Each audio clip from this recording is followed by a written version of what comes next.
Hello, everyone, and welcome to Director Watch, an AwardsWatch podcast that attempts to get inside the mind of cinema's greatest auteurs, explore what drives them, and maybe we'll go on a few tangents along the way. I'm Ryan McQuade, the executive editor here at AwardsWatch. Joining me, as always, is my co-host, Jay Ledbetter. And today we are starting a new director series. And I got to say, after the often emotionally draining films of Todd Haynes, it's nice to be going to something a little lighter, a big, broad comedy like Incendies, Denis Villeneuve's kind of breakthrough film. I mean, it's just so nice to kind of take a step back, and some people call it the airplane of its time, Incendies. Yeah, I don't talk about it. Yeah, it's just I just chuckle at the idea of us talking about it. It's like up there with Anchorman. It's such a comfort film. You know, when you're sick, Jay, and you need something to cheer up. Soup movie. Yeah, this is very much like for the soul. And just, you know, when dark cloudy day, you need something to laugh about on Sundays. That's the film that you want to. It does make me think of that great song "Make 'Em Laugh," and that's what Incendies is. Oh, for God's sakes! Okay, we got to stop this bit already up at the top. We have no guests today. It's just a Jay and Ryan special. Starting a new series solo. Yeah, I think that's about right. Though Which we is had some. How I think we should do most series. I got to be honest. No, I mean, yeah, I think so. Just to kind of establish ourselves into the series. Yeah, maybe we'll make that rule. Maybe we'll break that rule. Who knows? We might be breaking that rule already by the end of the year. But who knows? We're not gonna tell you guys who we're doing next. By the way, all of our listeners knew we were doing Villeneuve next. We kind of teased that early. Listeners, you guessed it right. It's McG. What happened to McG? Should we just do a series one time where it's like a trash director? I think so. Like McG, is that who you want to do? I don't think so. No. Do you want to do I've made the joke. It's not funny now. Roland Emmerich? That would be interesting. Is he too auteurist? I guess he too got his own style. What do you want, like Doug Liman? Yeah, let's do like what would you think if we did a Ron Howard series? That's actually not bad to start, but then it gets rough. Oh, it gets rough. But I think he's such a... That's like doing Zemeckis. Well, it's not, because Zemeckis at least has a thing. Ron Howard... Does he? ...is the ultimate journeyman. Zemeckis at least does until... He's got his thing, all right. Very much has a thing, and then his thing... is what destroys him. Head. Yeah. Yes, exactly. Yeah, I mean, Zemeckis is good. He's made a lot of good films. He made a lot of bad films. He's made it. Yeah, he's like Ridley Scott. He's like 50-50 almost at this point. Yeah, I agree. I mean, Ridley, we got to do Tony. We got to do Tony. We got to do R.I.P. Friedkin. We got to do Friedkin now. Are you kidding me? Yeah, time of recording, he passed away this week, and it's really sad.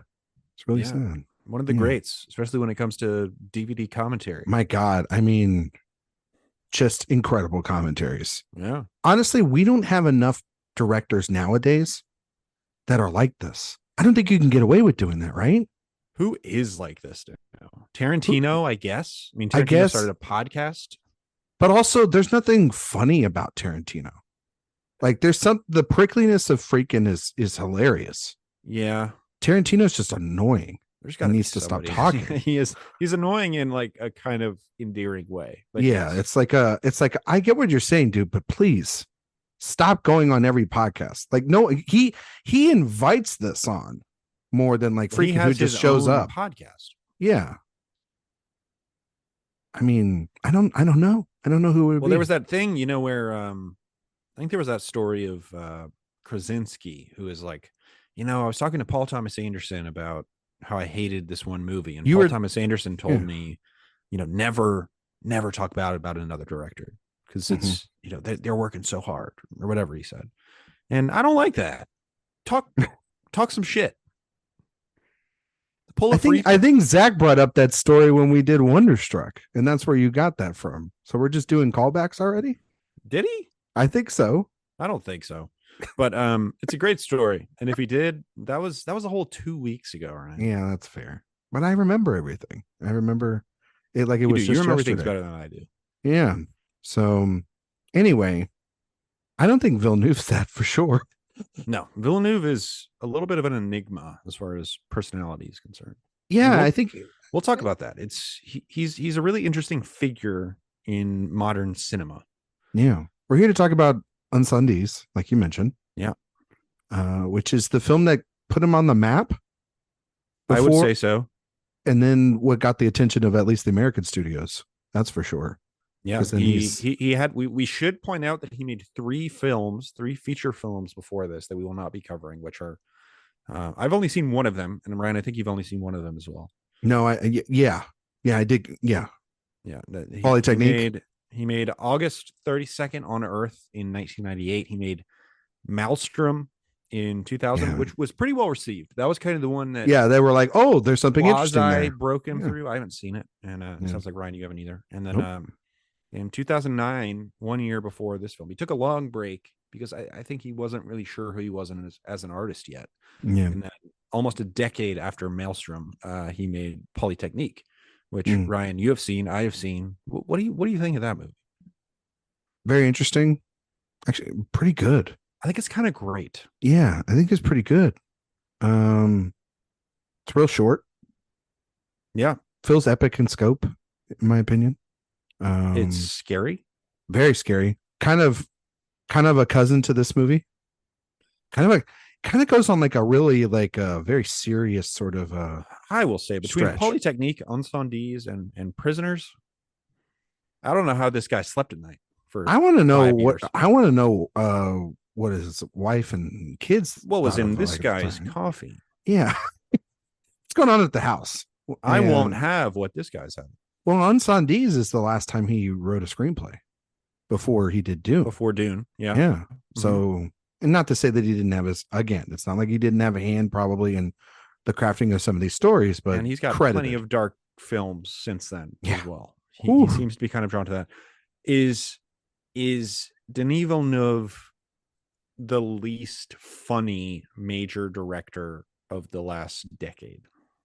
You didn't laugh Like during, to be introduced in the last decade. you didn't laugh at Sicario? There are brief moments of humor in Sicario and Blade Runner 2049. I think there's some and levity. Arrival too. I was going to say Arrival. I think there's some of it a little bit in, weirdly enough, probably the funniest, quote unquote, funniest movie he has is Dune. There's some genuine stuff with like Momoa and Josh Brolin in that movie. That's Javier probably the Bardem. most overtly comedic.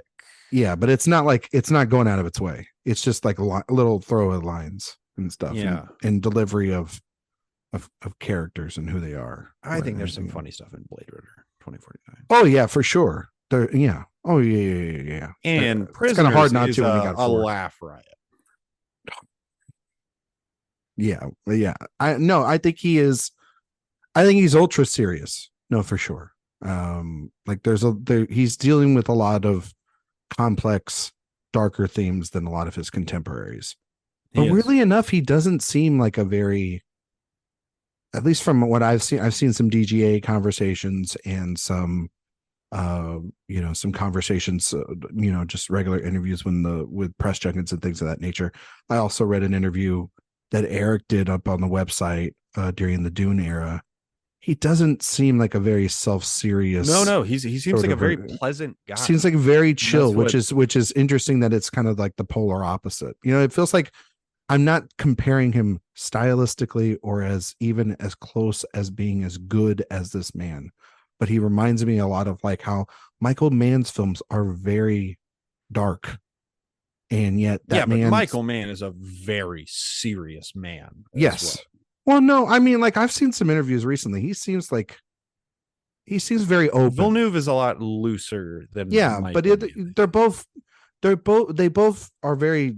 They seem like serious figures, but I feel like in an interview, if you sat down and talked with them, and you deeply appreciated the cinema that they were making, their hardened shells on the outside could break, and you can feel like you're having a decent conversation rather than be intimidated. I would say Villeneuve more than Mann, maybe. But why don't let's talk about sort of. I imagine. Well, I know that almost all of these films will be rewatches for you. Yes. And what's your impression of Villeneuve going into this? Because a lot of the times we like to do kind of discoveries with these movie series. Yeah. But with this is pure rewatch for the most part. For the most part. This film today is a first time watch. It's the first time watch for you. I've seen all of these before. I will say most of these films are also a first time watch since I saw them in the theater. Interesting. Okay. Yeah. Outside of a couple. I think I've seen every one of these films except this one was the first time I've seen it. I've seen it for the first time. All of the others I've seen multiple times for sure. Okay. And but let's just talk about Villeneuve. As we go into these rewatches, where does Villeneuve kind of stand among this generation of filmmakers who have really started making their mark in the 2010s or later? Man, that's ooh. And we'll reassess this afterwards. Yeah, we'll reassess this. I mean, like as it starts. I mean, he feels like a discovery. I feel like, when I didn't see, the Incendies or Polytechnique when those came out. And I don't know why it took me forever to watch those films until preparation for this series.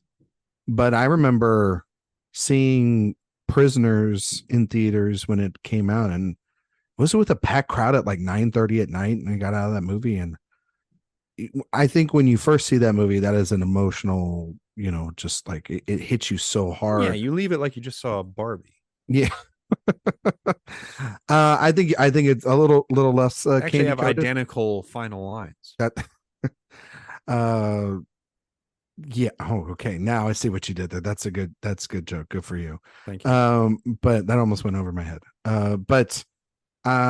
Yeah, I feel like, Enemy, it took me a while to see too. But then, like, I don't know, Sicario is really where is really the run. Through. Yeah, that's where he started breaking through and really working with some interesting screenwriters, working on interesting ideas. I think he's a very important director for a lot of people. Important how? I think that his movies hit at the right time in which they hit.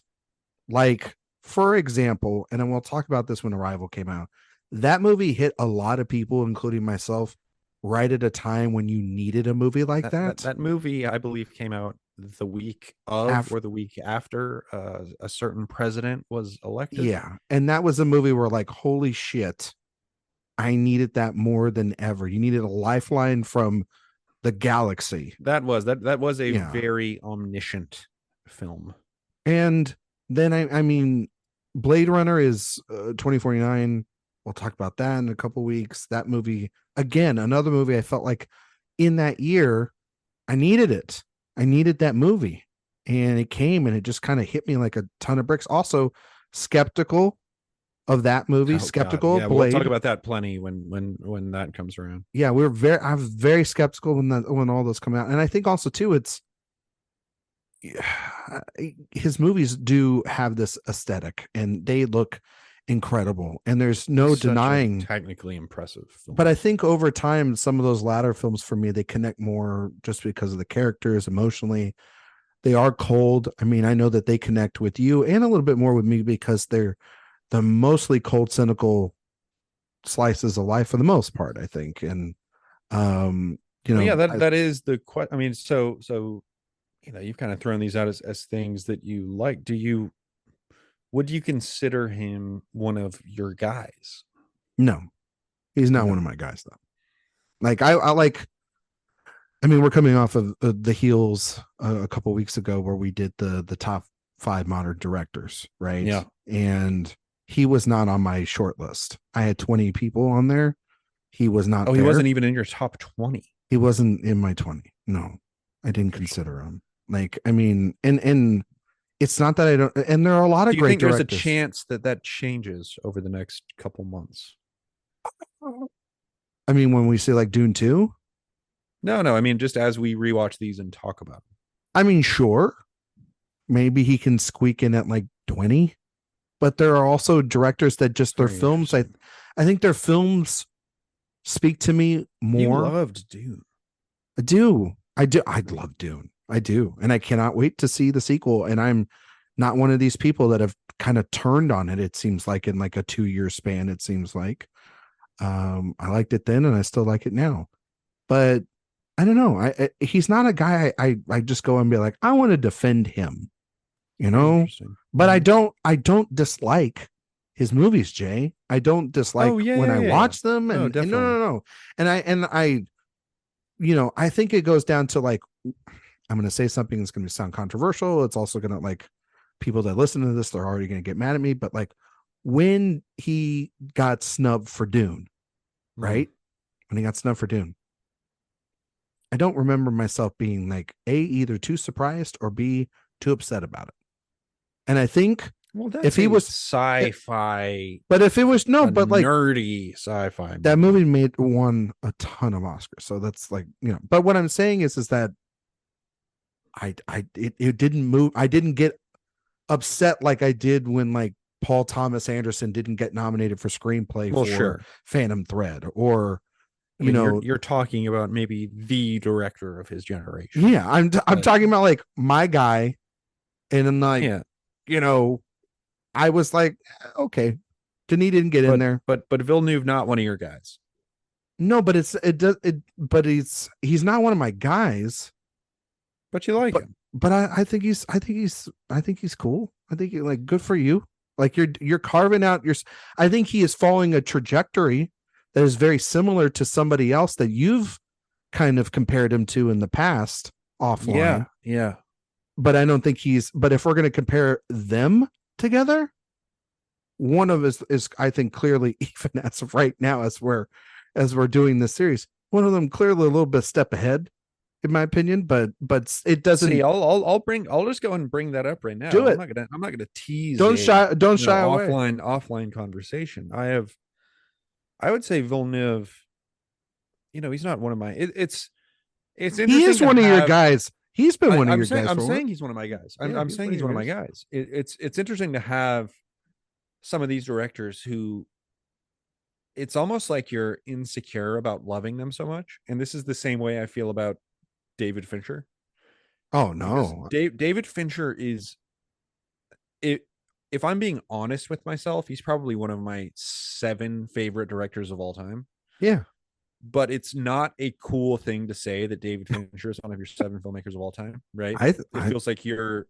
It feels like I should have a Fight Club poster in my college dorm room I mean when I you say kind of that. I mean I I think think it's there's a kind of lot of levels beyond that, but when you say it just at first, you're like, "Oh, David Fincher, it's you're a like basic you're like one do of you those feel Fight Club it's guys." is it kind of like a basic choice? I guess I feel less that way about Fincher than I do about Villeneuve, who feels to me kind of like the neo film bro darling. Yeah. That's it right there. But I will say I love him. I really do love him, and we're gonna talk about a lot as we go along. And the thing that I used to say to you, Ryan, which I'm Mhm. not sure I fully agree with now, because I used to be a little bit of a Christopher Nolan skeptic. Yeah. I used to call Villeneuve Christopher Nolan with a soul, because I found some of Nolan's films to lack a middle to them, Yeah. and I found Villeneuve really had that soul to all of his films. And I mean, it helps that he has surrounded himself with some of the greatest talents in the industry. Good for him for. I don't know how he got Roger Deakins to shoot his films as early as he did, but good for him. It's a good call as a filmmaker to have Roger Deakins shoot your films. Just kind And of call him up, and be like, "Hey Raj, you want to do this?" yeah, I guess. I mean, I gotta. So here's the other thing: as we go through this, Ryan, I like to do my research. Yeah. Not a ton on Villeneuve Not yet, yet. because Mm-mm. he's just kind of new, Too new. and Yeah. there just hasn't been a bunch of stuff written about him yet. But I would say that Villeneuve, as far as directors who have introduced themselves in the last 15 years, and he had made stuff before then, but again, he kind of found himself as a filmmaker in the last 15 years. He's absolutely one of my guys. And Mm.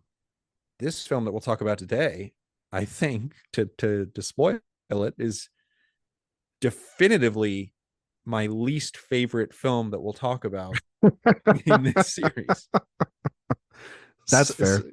So I mean, we'll talk about it, but just so that listeners know, Villeneuve is certainly one of my favorite filmmakers of the last decade plus.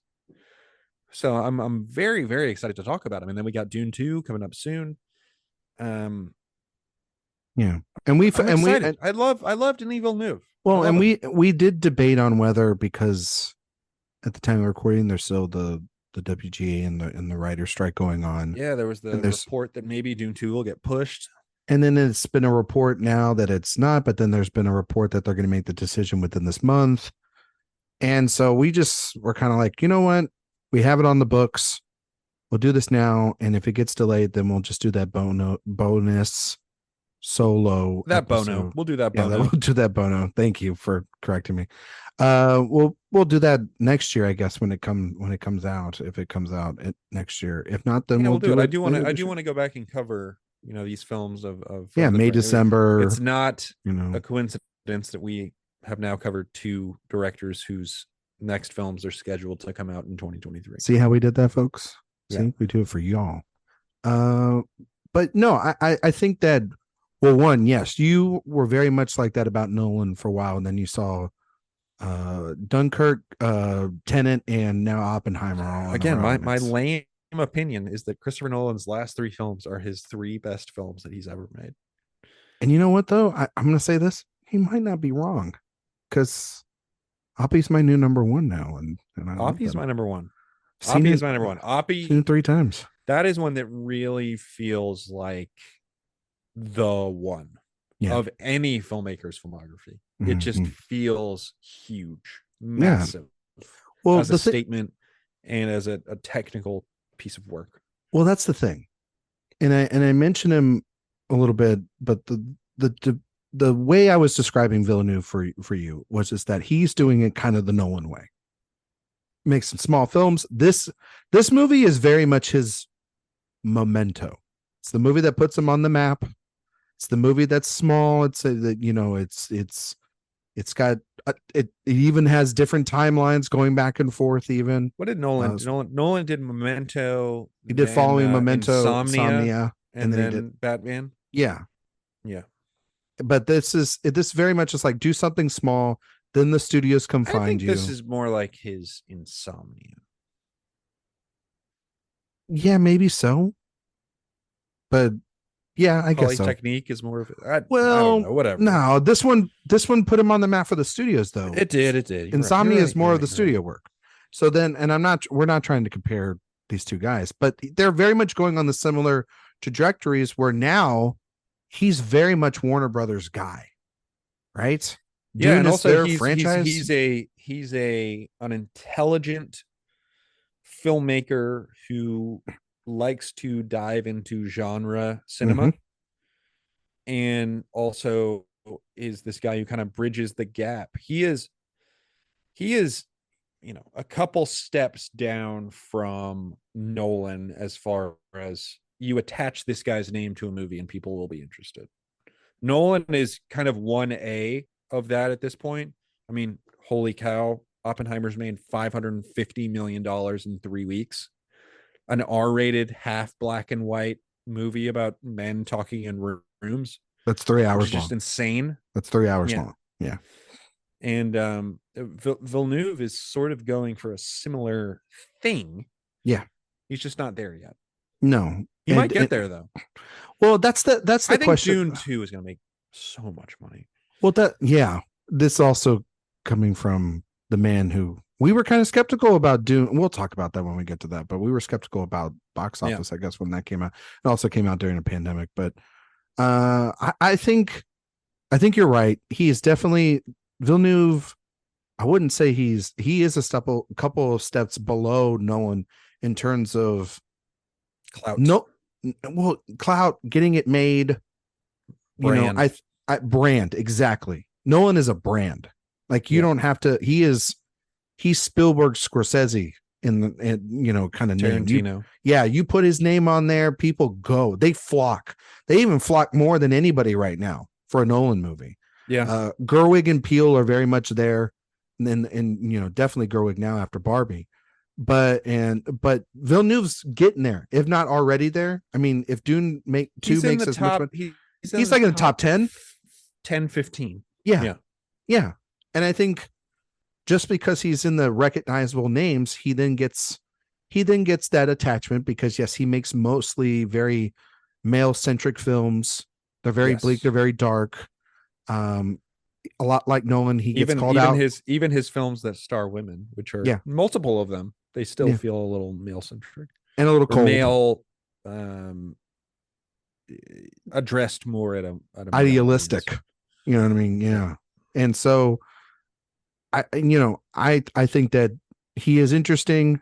He's one of those. He's following the template, but he's doing it his way, and it's not been it's been bumpy a little bit in terms of box office or even some critical, but overall he's still fascinating. There is something fascinating about him.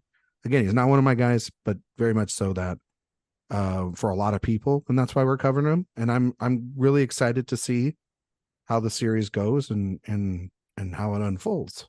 And that's what we're Okay, here. let's talk about my least favorite. Yeah, let's talk about Incendies, which is a movie that came out this is in 2010, right? Yep. And it's directed by Denis Villeneuve. And it's a movie about two twins, twins that journey to the Middle East to discover their family history and fulfill their mother's last wishes. Jay, this is, of course, the movie I think that does put him on the map. We'll talk about, you know, everything with what this story is. If you haven't seen this movie, I would probably stop listening at this point because this movie is very intricate and there's a lot of spoilers. And Very it's kind of hard, twisty, very reliant twisty. on twists Yes, and exactly. That's revelations. another reason why I think it's very memento-y. But anyway, you say it's your least favorite that we're going to cover. Yeah. But it doesn't mean that you don't like it. No. So what do you think then overall about Incendies? Incendies, I give a soft pass to. It's Ryan, you know this from the years we've spent together watching movies. I'm not super into movies that fully indulge in misery, which is kind of what Incendies does. It's a it's a film that almost from frame one is all about making our characters feel worse and worse over the course of the film. And I think fortunately Villeneuve imbues the film with enough, humanity and personality and gives the characters enough integrity and agency to make those things feel sincere and genuine. But I also think there is definitely this thing of, and Polytechnique is similar, although I think Polytechnique understands how dour it is and is such an inherently terrifying story that it can't help but be what it is. Mm-hmm. Whereas this film could go in multiple directions. It is based on source material, but there's agency when it comes to things like that. For sure. But this film is just about ramping up how horrible you can feel for this woman who has been through so much. And I think the performers in the film are very much able to communicate that horror and that that terror and that angst that they feel as they are discovering the story of their mother's tragic past, as well as the mother herself through flashback. Her story is just so incendiarily tragic, in ways that this is one of those movies that after you see it, you just kind of got to sit there for 3 or 4 minutes and just reflect. Mm-hmm.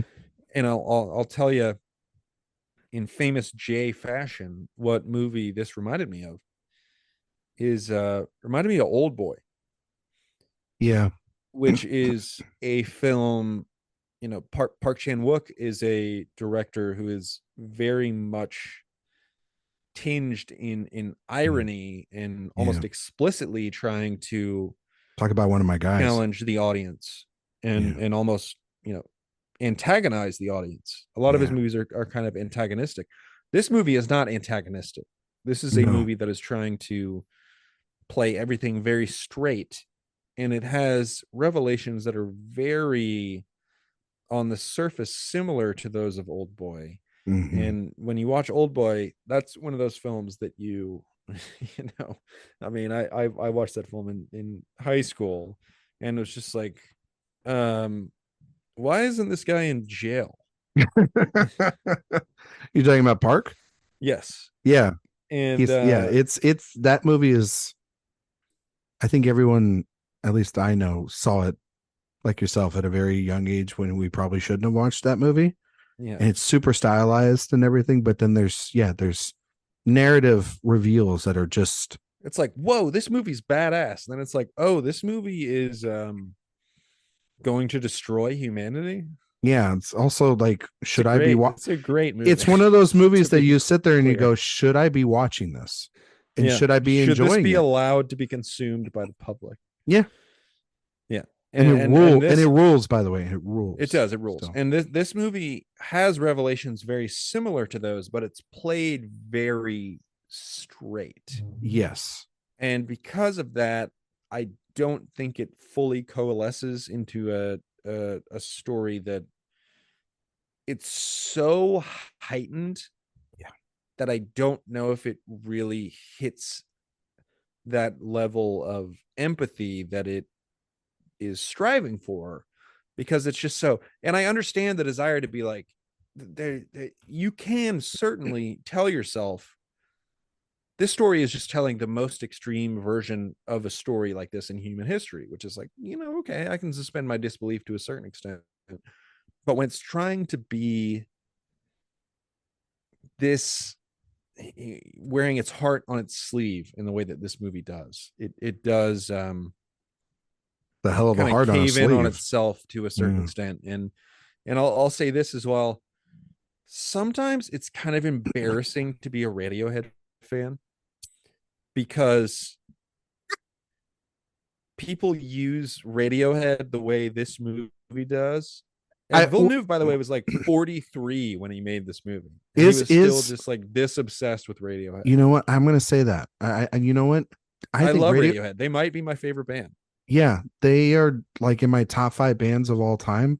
But anytime somebody uses Radiohead in a movie ever, it's never good. What about multiple times? I mean, like the worst is Westworld. Oh, when they're doing the piano stuff? Did you watch the worst season of first season of Westworld? Yeah. They do Radiohead songs on the piano like 3 times. Yeah. I will say separately, out of the context of the show, they're great pieces. Yeah, for sure. Because they're great songs and I love them. But like in the show, they're like the rest of that show. It's all, you know, I get it. Like right up in your face. Like, I get what you're saying. Yes. You're playing No Surrender and it's a bunch of robots. Yeah, I get it. I will say it works in the opening scene. It works in the opening scene, doesn't in the middle. Or at the end. Or at the no. When they go to the other spin plates. I think in the middle is the worst one. Because I'm just like, why is when this she's here? listening to it on her headphones after her mother has experienced brutal murder. It's like, what are we doing here? It's almost like it's too moody for its own good. And a little bit. It's like it's no one told him to restrain it. But you liked Polytechnique, right? Yeah, for the most part, I liked it. I mean, again, it's not like a movie I'm like going to put on every 5 minutes. But no, are you kidding me? We're playing that for Thanksgiving. That's what I wanted to watch on my birthday. Yeah. Yeah. Yeah, I don't know what to make of this movie. I think I texted you the first time you'd watched it, correct? Yeah. This movie is before. This movie is Well, it's very upsetting. Yeah, Yes. yes, and but I kind of felt like I knew where it was going to go the whole time. Well, there is that revelation. It's one of those films where it actually keeps the audience ahead of the characters, Yeah, and that makes it almost more disturbing because you know that they're about to find out what you already know. yeah, that's no for sure. And I think that I think it's a little too long. I think it's a little meandering at times. 210. 210. That's a little long. It's a tight hour 50 in here. I think would have been great. Polytechnique's what, like 80? Yeah, like 82, something like that. Yeah. Yeah. I'm not saying go to that length, but I'm just, very, very effective. very effective. Well, I think that that's the thing. Is like, we're going to talk about it next week too, because that movie's 2.5 hours long, Prisoners. There's something about being in this state is a long movie for such a long time. And listen, you can watch movies that are not supposed to make you feel good for a long, long time. Like one of my guys, I mentioned him on that top 5 modern directors podcast, a guy you really love too, Steve McQueen. Yeah. Okay. Makes some very uncomfortable films. Well, you know, I don't love 12 Years a Slave. Yeah, but Hunger and Shame are not easy watches either. No, absolutely not. They are really great, empathetic, uncomfortable masterpieces. Like they are there's enough there to keep you still engaged, even though what you're seeing is very upsetting and very unsettling. So I say that with watching this movie, I feel the directorial flourishes of what we will see to come in the couple of weeks that we will get there. So it's very much, it is very much him. His hand is definitely on the script. Because I think that the movie, I won't go to say the word problematic, but it's questionable. Some just, I think, character decisions and reactions and things of that nature. The way the film structured was a little, again, the whole being in front of it, like you're saying, Jay, it wasn't what I expected. I think the reveals in this film they're almost too punishing on these characters. I agree with that. And I think when you have a movie that is like this and has the decisions that they make, and we will talk about what those are in detail here in a little bit, but when you do that, there needs to be, I feel, more of a purpose behind it. For me, I don't see the purpose behind what these characters went through, for me at least, more other than to go through this very torturous experience. Than the surface level experience of watching the film. Yes, I don't think that there's thematically anything deeper here than other exercises where, like you're mentioning something like in Old Boy, I think that there's a lot of things you can take from that, more than and I also think that that's just, and that movie also has such a nihilistic worldview that this movie doesn't really have. I don't think this has an interesting worldview. It doesn't have an opinion on what it's saying. No, and I think it's very technically proficient. I think the performances are very good. I think it is effectively overwhelming in what it's presenting. But I'm not sure if there's much there. I think I'm going to say it. I think it's one note. A little bit. One note. Is it one note? I think Prisoners is, when we talk about it next week, I think that movie, little one note. Yeah, but the thing about Prisoners is that it has Roger Deakins. That's yes, I understand that. But I think this is more so one note, because you don't feel, even when there's like the private investigation sequences, right? Those conversations that I think are supposed to break, from the seriousness or the levity, or even going back and forth between the daughter's experience and then the mother's experience in those stories. Everything seems that it's at the same baseline level of dread and emotionality throughout it.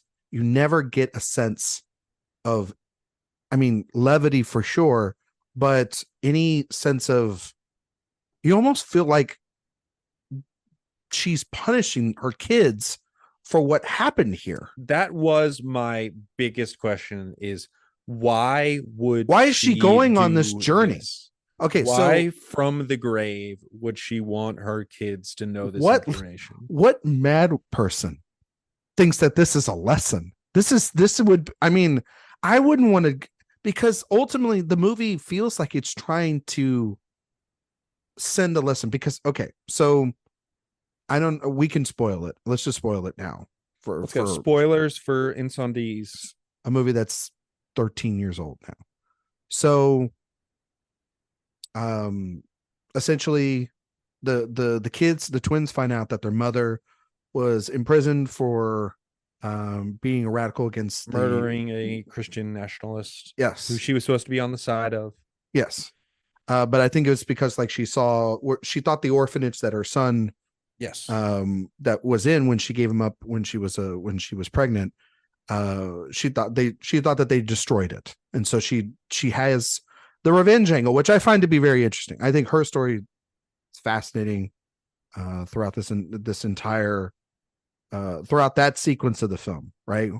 When we see Noel's sort of transformation into the woman that she becomes, right? Mm-hmm. Becomes very strong and is not naive anymore. She's mm-hmm. become this radical. She is essentially captured after killing this man, and she is tortured and then raped in prison while she is and then mm-hmm. she escapes, right? Or she's let go. Did they make that clear if she escapes, or no? They just let her. They don't. I don't know what the circumstances were for her to get out, whether it was the group kind of dissipating or whatever it was, but she was in prison for 15 years. Yeah, she gets out and she immigrates to Canada, and she has her twin children there. When she passes away, she has these two notes, and that's the conceit of the film. And it's an interesting idea. Don't get me wrong, Jay. I think this is a very interesting idea. This movie is setting up a very interesting idea of like, there's these two letters, right? It is. If she wasn't a complete psychopath. Yes, hell-bent on ruining her children's lives. Yes, because they find out that the two letters are actually for the same person. That her son turned into a militant machine, killing machine, and went under the same name of the terrorists who they presume to be their father. And so her long lost son essentially is also, and their long lost brother is also essentially their father. Their half brother is also their father. Yeah, that is the long way of getting around this 2 hour and 11-minute movie is to get to there. And the movie does kind of feel like this long wind up to this just uppercut knockout punch. Yeah. And this is based on a play that's based off of I believe a novel as well, in people's lives, and Villeneuve saw this and he was like, I am witnessing what he called a masterpiece, and I have to make that. And he was not very well versed in Middle Eastern culture. He learned up on it. He brought on a female screenwriter to work alongside with him.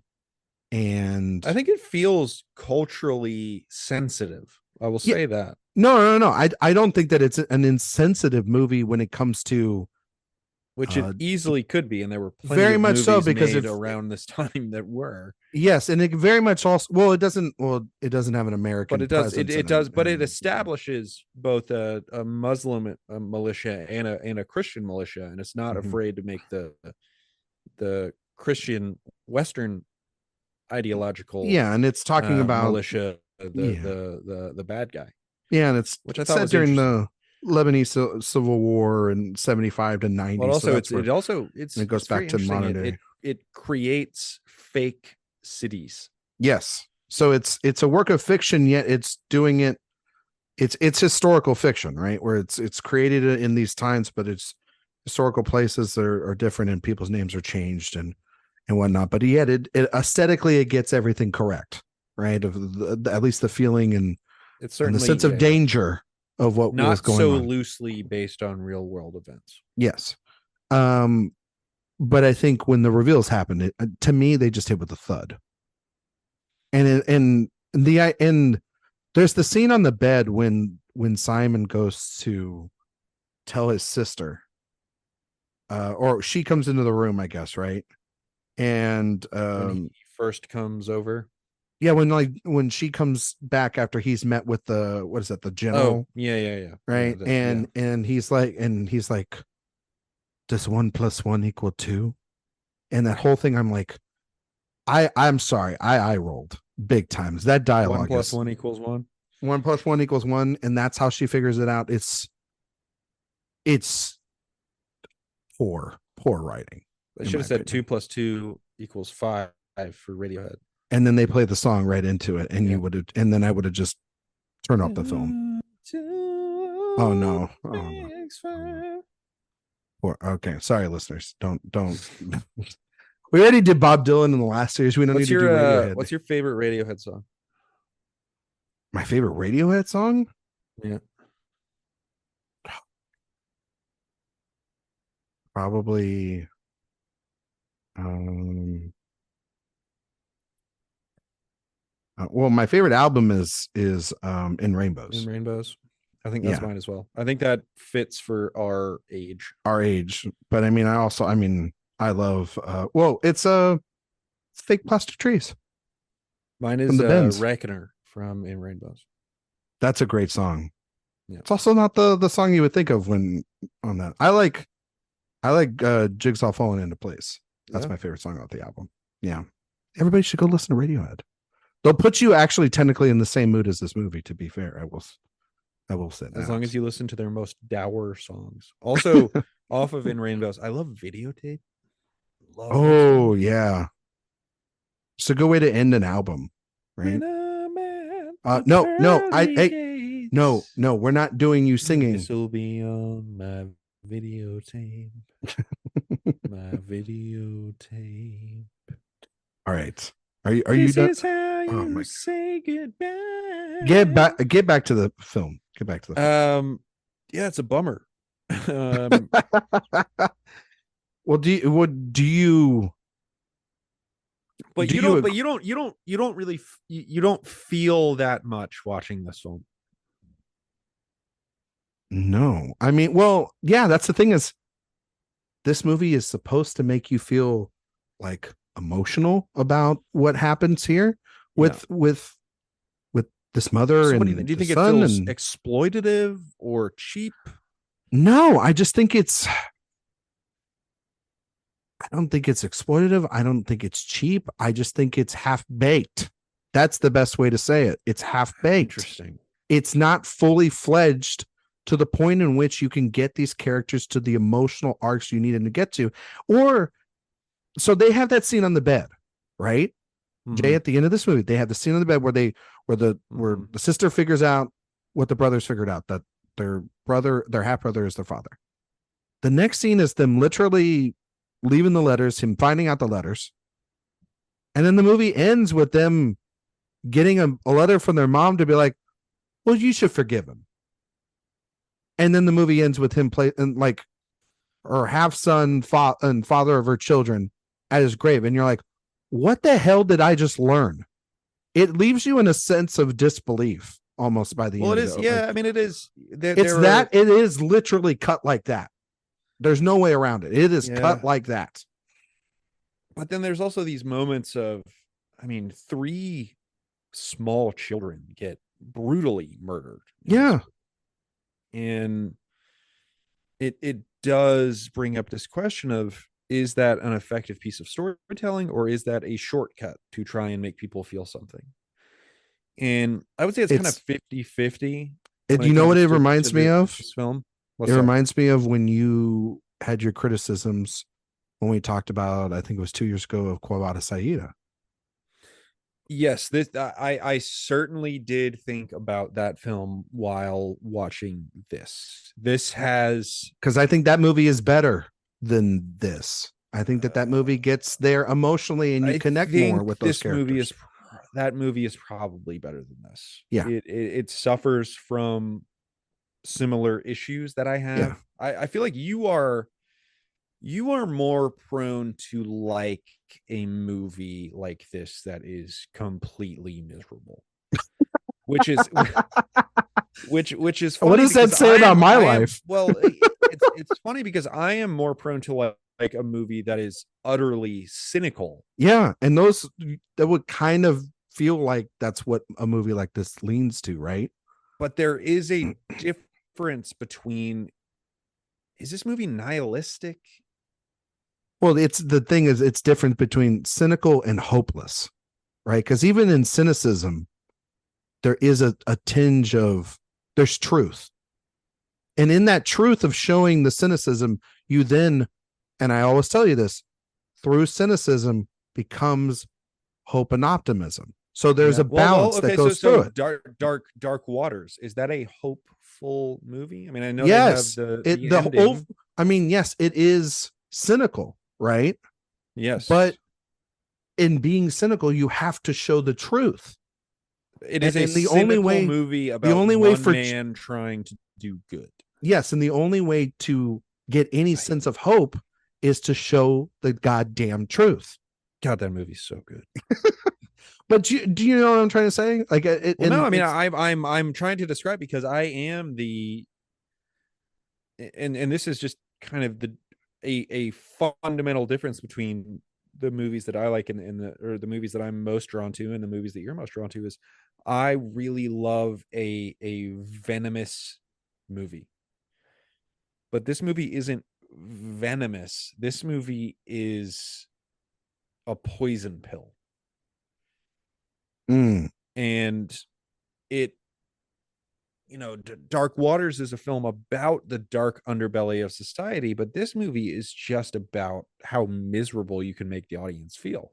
And I think it is effective in making the audience feel miserable. Yeah. But that's just not something I find terribly interesting narratively or thematically. I agree, and I do think you are right. I wouldn't say like I enjoy watching people suffer in films. It's not my goal, but I think I'm more. Like 12 Years a Slave. You think that is a better film than I do? Yes. Well, also one, I think, while that is it's a harrowing journey, and ultimately, there's points to it, and there's also historical and thematic resonance, and it's not just about Solomon's journey, it's also about Patsy and all the other characters. And there's pure moments of levity, weirdly enough to say about that in a movie like that. And there all are sure there are moments, Jay, where they are definitely emotionally a little bit manipulated, but then also there's moments of true beauty that lies in there that is undeniable. And it's also like, it's like Schindler's List. There are the thing about Schindler's List is Spielberg can't freaking help himself. He can't. He's gonna make a narratively compelling movie. But that movie, traditional sense. Yes, but there's a lot of like deeply disturbing things in a movie like that. You know what I mean? But by the end, I'm looking at my I'm looking at my 5 stars, and I'm just thinking, what are the most like harrowing, dour movies I have that are 5 stars? It's like on Letterboxd, but I mean, on Letterboxd, Manchester by the Sea. Yeah, but there's a point to that. You know what I mean? The secret sauce of that movie is that it has levity to it, just as a kind of reflection of coping. And then there's stuff like, I mean, Mishima has a horrifically dark ending, but that movie is so full of ideas, interesting and flourishes. It was incredible. I don't even would you say even like the ending of like Tree of Life, one of your favorite films of all time, like my favorite film, your favorite film of all time, like even that movie ending and the world, and it feels it could feel a little bit like that, but it's so much more layered. That movie is so spiritual and layered. Yeah, I mean that's It's not as, but also again, that is a that movie is sprawling so story. ambiguous that it's kind of about what you think about it. This Yeah. movie is a lot. This movie is straightforward. Yes. This is as straightforward as it gets, and that's the problem. Is that, and this is the problem I think that audiences have with Villeneuve. Do we not like this movie? Do we just straight up not like this movie? I think that it's one that you have to talk about.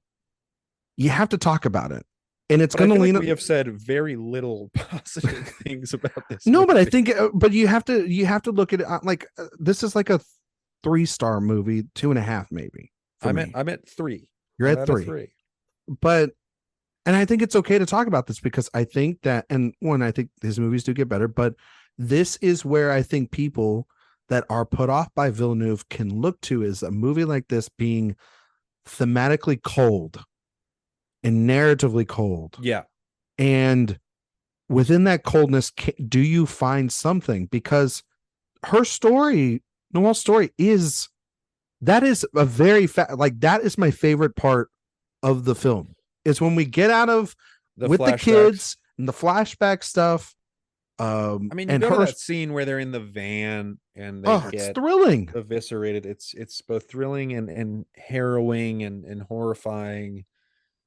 And then they add this little cherry on top of shooting a kid in the head, and you're like, did we need that? But then also we have the moment where she saves the child then too, and it's talking about outside of the van where she saves a child and then the child gets shot in the head. Yeah, that's what I was talking about. Yeah, it's bleak, and she's just kind of left there. As bleak for what purpose? I mean, again, I don't have an answer. Not that you can't show that stuff. No, I mean, there are also some times in the world where there is not going to be any reasoning other than it's a very dour, bleak world.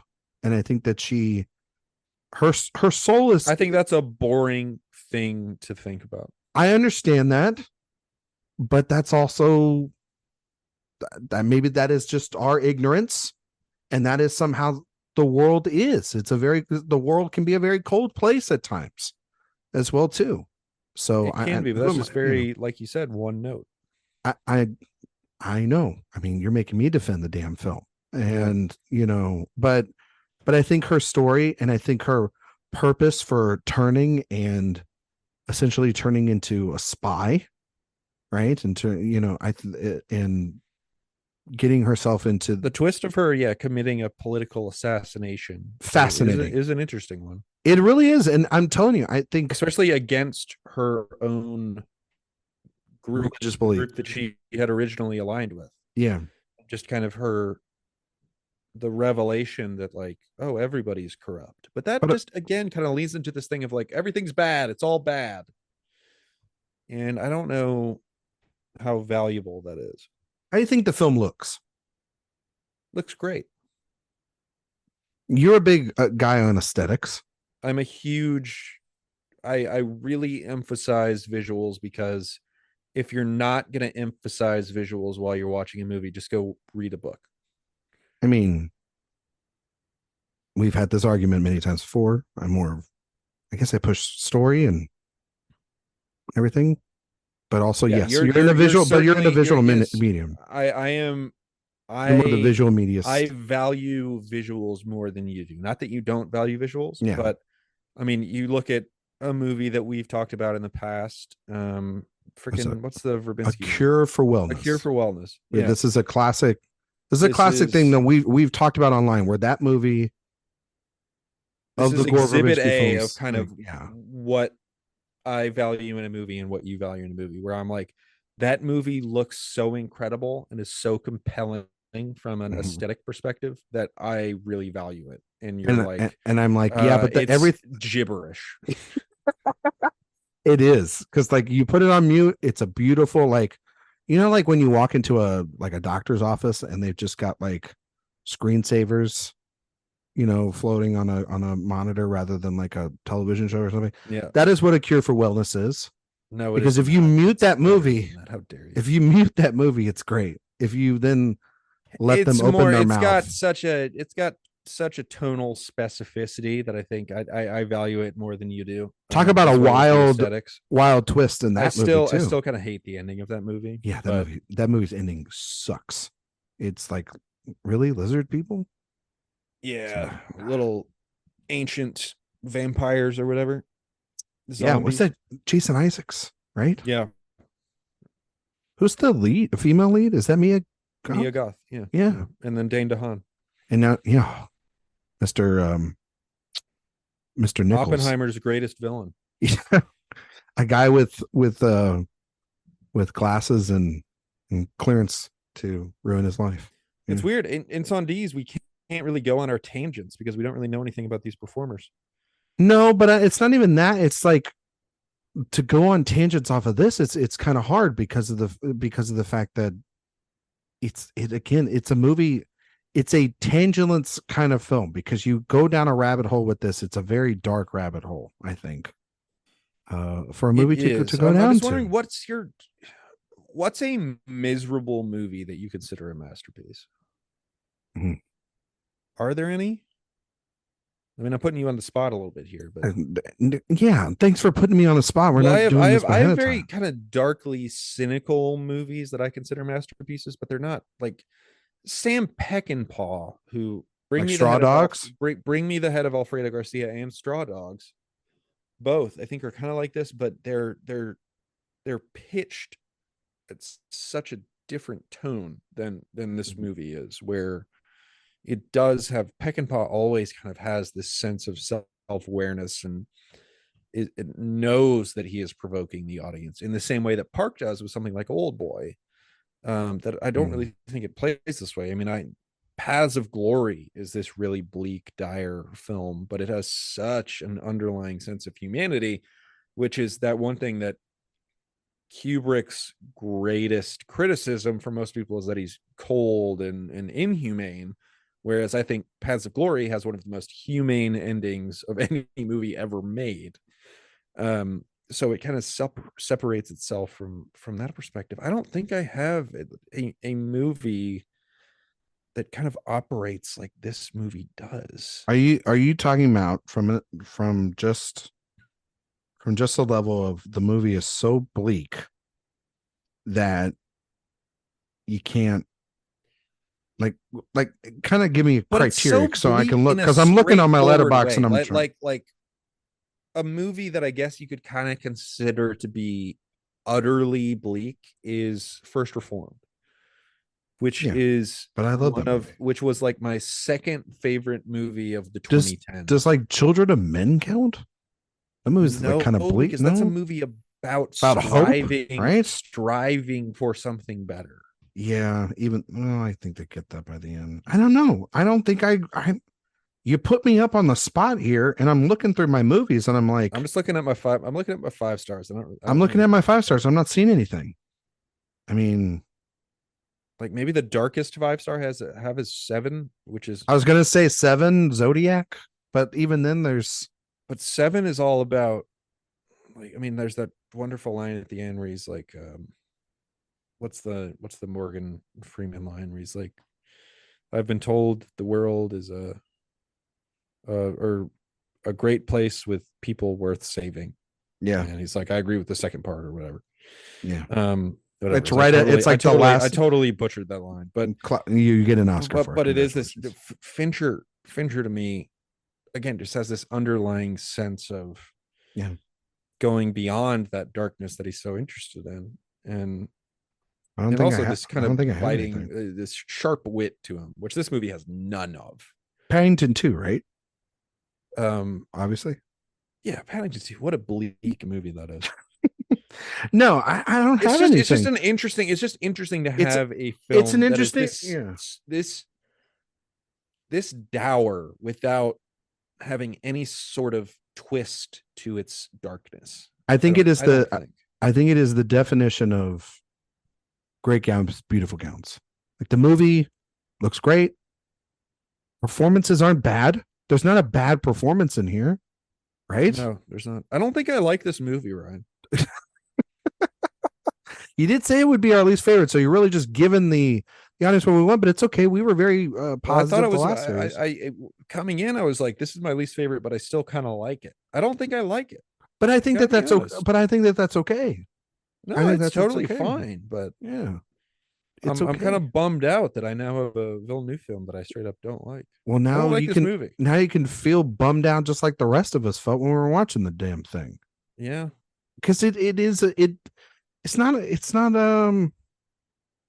See, movies like this. See, the reason why a movie like I think 12 Years a Slave, a movie I love, right, or Schindler's List, or just any kind of harrowing film, right, comes out and people react to it, right?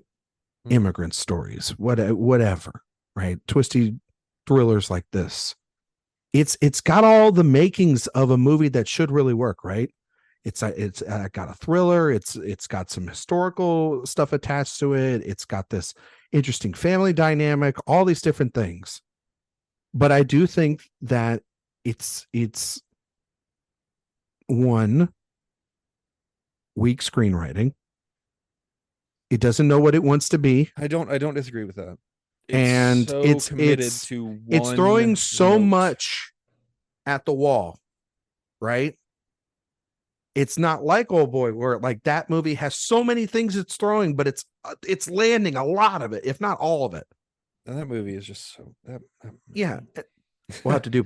I need to watch it again. They're doing like the 4K restoration of it, re-release. Yeah. I gotta check that out. But again, this movie, it comes down to, when you're asking yourself that, like, what you're asking, like, why do you like a movie like 12 Years a Slave, or even something like Spotlight, right? Like, why do you like watching a movie like that? That movie's all about process. Yeah, but you're a process about this very dark subject matter, very deep, right? Yeah, but it's propulsive. Yes, as just a narrative. Those movies, for me, they move and they have a purpose, and you feel. When I feel like when I've watched 12 Years a Slave or Schindler's List, I feel McQuade and Spielberg behind there. They have a heart. They have empathy for the characters that they're going through. This movie has empathy for these characters. I don't think that. No, I don't. You don't think so? I don't think so. This movie is cruel. I don't think it's cruel. I just think it doesn't know whether it wants to be cruel enough or it wants to be empathetic. It has not. It is in the middle, and it's not making. I think this movie is indifferent. Yes, I don't think that this movie objective for the material. It doesn't pick a side. Pick a side. Be interesting enough to say, like, the end of Memento. He picks a side, right? Like, he does, and you. Like, the ending of that movie is like propulsive. And again, not trying to compare them. That movie's that's a puzzle box movie. What is this movie if not a puzzle box at times? Right? This movie is trying to be a puzzle box. Because trying to be a thriller. It's not, but it's not really revealing anything, because you are ahead of the characters in the film. You know more than the people in the movie. Yes. But also it has that, but then it also feels like it's trying to also shock you, because you don't have dialogue like it has without being like, oh, like the audience didn't see it coming. Like it cuts away. I mean, it literally does the thing that thrillers do, right? Where the general is about to is revealing who it is, right? And then it cuts away from the scene, and then the brother walks out of the room, and then he says his thing about 1 + 1 = 2. Can it 1 + 1 = 1? And then she has that shocking moment. Why do you have any of that if you're not also trying to then shock the audience? But we know this ahead of time. I don't think 1 + 1 = 1 is a good line. No, none of it's a good line. It's bad. It's a bad reveal. The stuff at the pool, which comes after that, that's interesting. But then again, there's no, like, the movie stops focusing on Noelle's reasoning as to why she wants to do this. And that's where it fundamentally breaks. I understand why she would want to ruin her children's lives. It's almost, that is, I think, the cruelest thing in this movie. That is the cruelest thing, is that it's not explained, and maybe somebody can explain it to us. You can write into us and say, a great argument as to why. But for me, and I guess for also you, Jay, it just It seems does like she's punishing them. Yes, she's punishing them for something that happened to her, and I think that's And she had I think that's a very she had a very hard life, no doubt I think about it. I think that's a very, and I think that's a very schoolboy way of saying it, but it's a very icky thing to write. It feels like to write that and make your and then what is the line that Nawal says? She's like, being together is the most important thing, or something. Nothing means more than being together, is what she said. Yeah, and I think also, isn't there the line at the end in the letter where it's like this, like essentially like this is the most tragic love story of all time, right? And you're like, what? Well, yeah, she says something along the lines of, look, I know, you were born out of love, and I know that my twins were born out of love as well. That goddamn that letter is that's convoluted as shit. It's I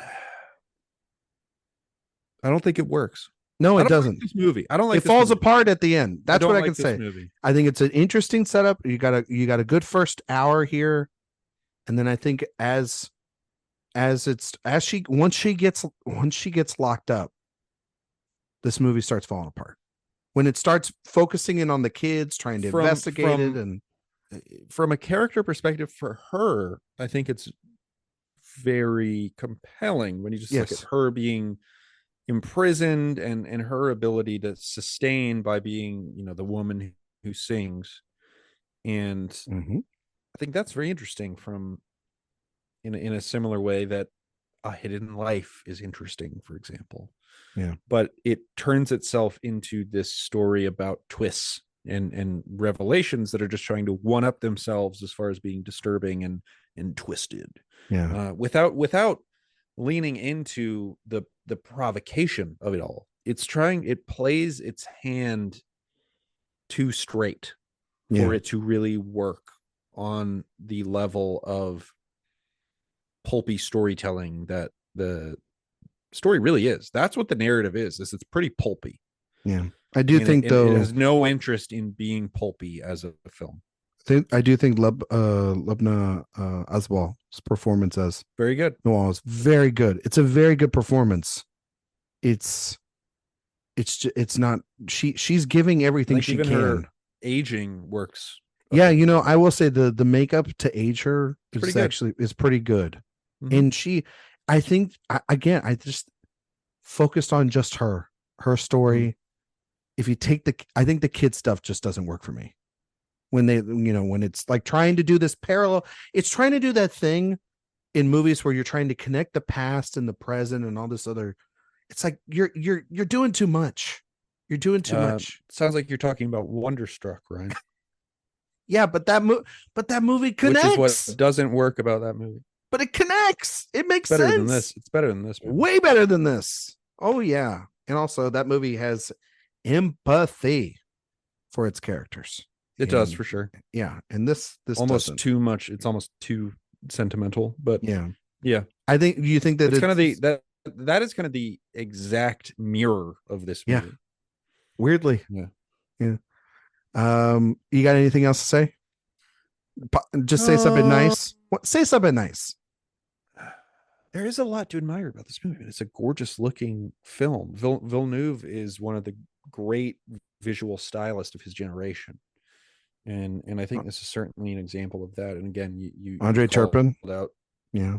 Who's the cinematographer here. Some of their performances. Yeah, and this is even pre-Deakins, which he's kind of Villeneuve's guy until he discovers Deakins. Yeah. And which is like it's fair. I mean, you're gonna upgrade with Roger Deakins. It's like getting dumped for whoever. Pick your most beautiful woman in the world. But most dumped for Giselle. Yeah. Ryan throwing some Giselle shade. I'm not throwing any shade. I'm just that's not who I would have picked. It's like getting dumped for Sydney Sweeney. How about that? Better. Okay, thank you. I was about to make Jay really mad if I didn't agree with that one. but it's a very technically proficient film, which is one of Villeneuve's greatest strengths, is his ability to put a stranglehold on tone. Mm. Um, and that's one of the things I love most about him. I think narratively and thematically, this film doesn't really connect in the ways that the movies that I really love of his do. But there are,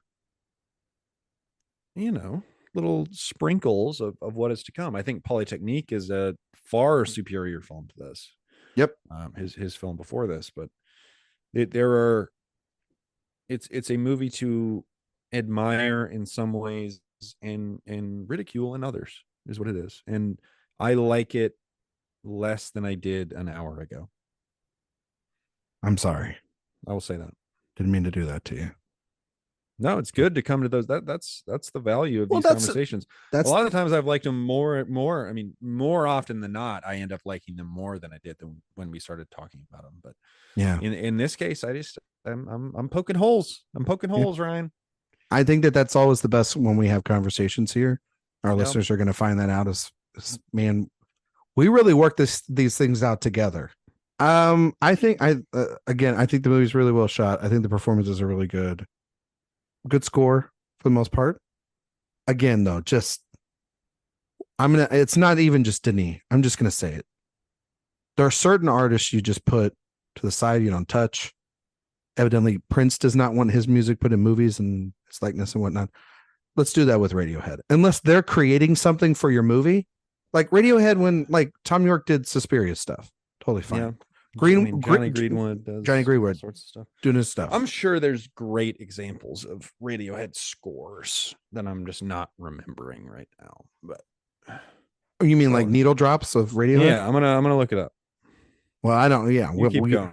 Well, while you're looking that up, Jay, it's that time. Uh-oh. Before we get out of here, we're going to test your award season knowledge. It's off the film we just reviewed, which was Incendies. Mm-hmm. In a segment we like to call "It's an Honor to Get Nominated." Jay Ledbetter. Yes. This was a movie. It was an international film. Yes. So the question was, did this get nominated for any Academy Awards?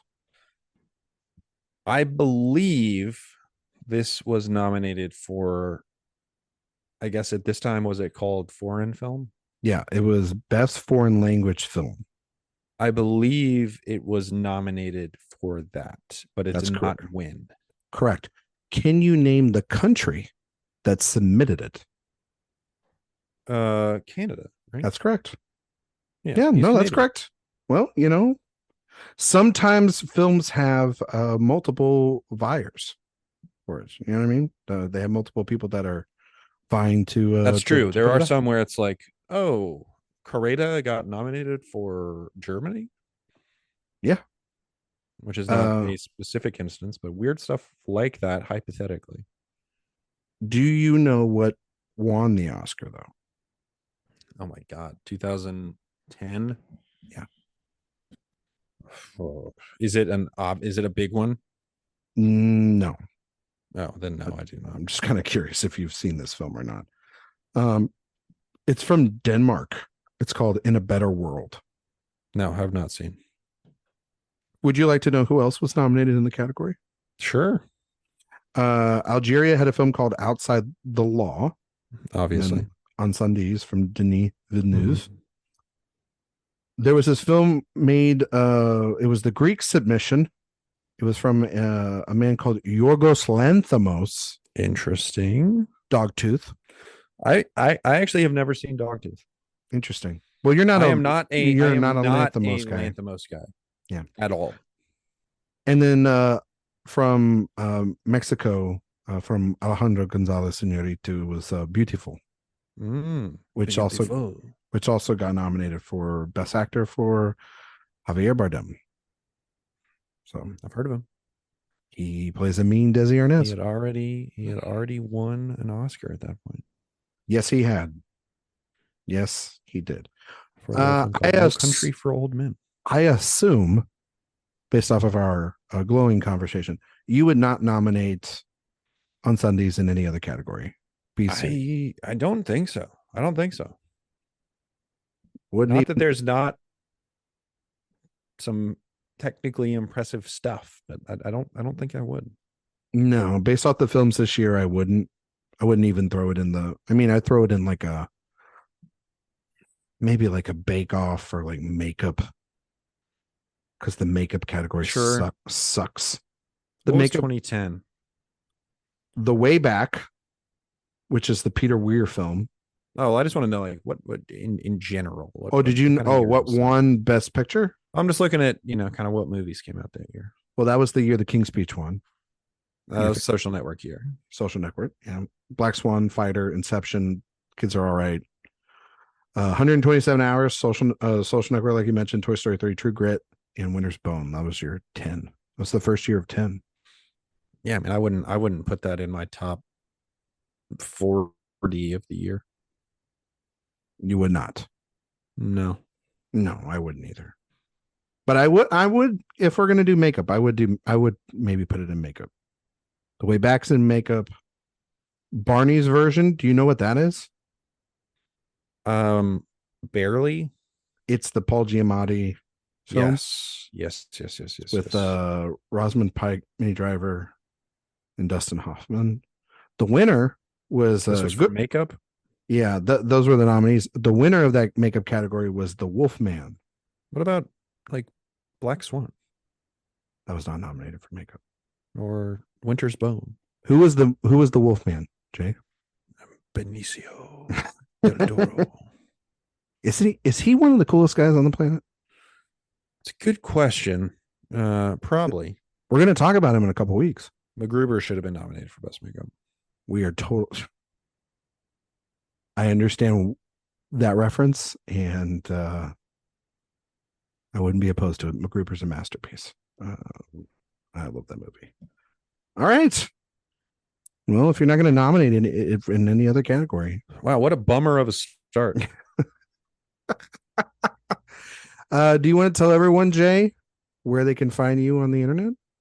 Yeah, you can find me lamenting the fact that this is the first film that we have straight up disliked on the podcast. Yeah, it happens. Yeah, it's an exercise. Not the last time that's gonna happen.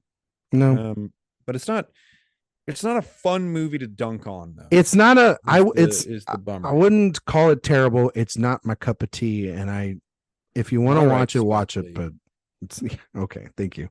But I mean, you want to watch it, I mean, there's other Villeneuve you should watch that we're going to cover in the series. Very celebrated film when it came out. Yes, a lot of people still really, really like it.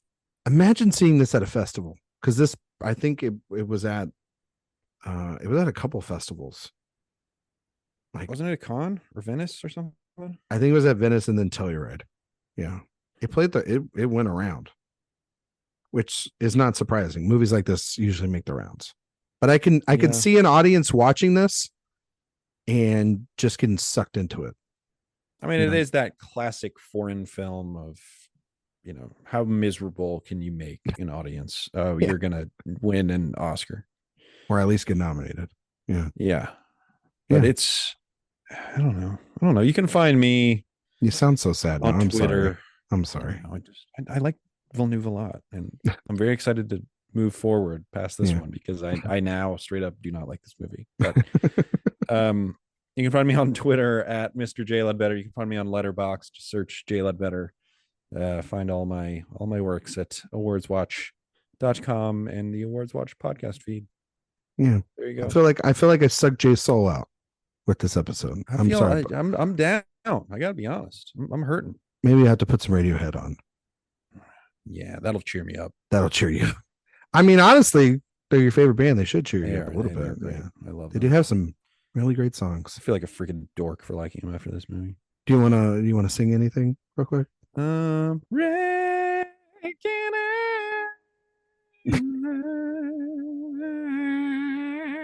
All right, that's good. That's good. See, can't take why did I open up? Why did I do this? Why did I open up the floodgates? We're just trying to get out of here. Stop. Don't. We gotta go. Don't. He's thinking about it. All right. You can find me on Twitter and Instagram at letterbox at Ryan McQuade 77. You can find all my work here at awardswatch.com. We have the Awards Watch podcast that you can listen to. Go get into that. Those episodes are a little bit longer, but they're a lot of fun. We're getting right into the middle of award season.